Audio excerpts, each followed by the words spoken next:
Everybody, I am Sarah Banks from Banks' Business Solutions, and today I want to talk about the differences between WordPress.com and WordPress.org.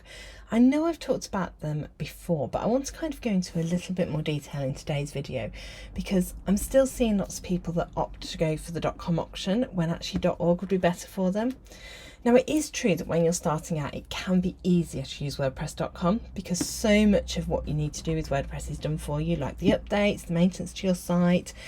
There's a lot of the kind of basics like the themes already there for you. So there's a lot of things you don't need to do, but it does leave you with some limitations going forward. And that's what I want to talk about today.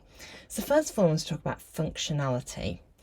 With WordPress.com, you get basic functionality, but what you can't do is add in any of the plugins that are out there in the marketplace, and there are literally thousands of these that do lots of different things and will help you to grow and expand the way that you use your website to engage with your customers.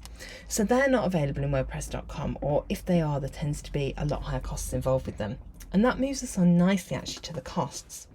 Now, initially WordPress.com looks a lot cheaper, and you'll find on average it will be around about £84 a year for the basic functionality without any ads.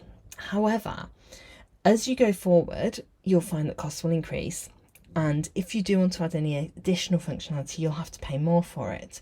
Whereas if you host your website with WordPress.org, your hosting is going to be around about £100 a year after your initial cost setup. So if you want to buy a premium theme, that's an additional cost, usually a one-off cost depending on what you do. And obviously if you need support with getting the website set up, because it is a little bit more difficult, you'll need to pay out for that. But after that, you'll be talking around about £100 a year, whereas WordPress.com can kind of go anything upwards from £84 a year, and a lot more as you get started.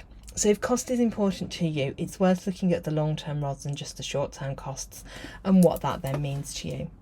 The next thing to talk about is branding. Customization is quite limited if you're using WordPress.com. So if you've got a really strong branding and design for your company and you really want that to come through on your website, I would definitely say that you want to pick WordPress.org because you'll have a lot more flexibility to personalize that site and make it work for your brand. The next thing I want to look at is SEO. Now, all WordPress websites, whether WordPress.com or WordPress.org, are pretty good for SEO.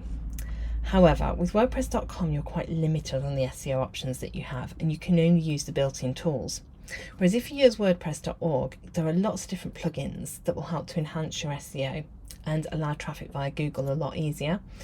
So if really getting those Google rankings high is important to you, then it's definitely worth looking at WordPress.com. If you've just got a basic website that you're not really worried about whether or not it's found, then WordPress.com, I get confused with these, might be okay for you in terms of SEO, but it's definitely thinking about how you want your website to be found.